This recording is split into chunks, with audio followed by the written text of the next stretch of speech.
解散超過半個世紀嘅英國著名樂隊披頭四，今年再有新歌出啦。樂隊成員保羅·麥卡尼就話係利用人工智能技術重現約翰連儂嘅歌聲。上世紀席捲全球樂壇嘅英國樂隊披頭四留低好多經典作品。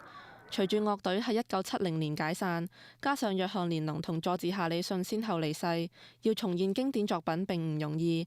但有咗人工智能技術，就可以將不可能變成可能。保羅·麥卡尼喺星期二接受英國廣播公司訪問嘅時候公佈，剛完成製作披頭四嘅新歌將會喺今年稍後推出。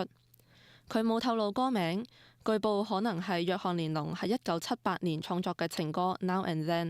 錄音帶係由約翰連儂嘅遺孀小野洋子喺1994年交俾保羅·麥卡尼。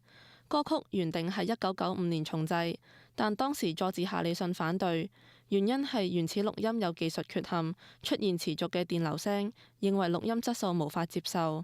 但保羅·麥卡尼並冇放棄，最近利用人工智能技術，成功從鋼琴伴奏等聲音中分離出約翰連儂嘅歌聲，得以重新混音成新歌。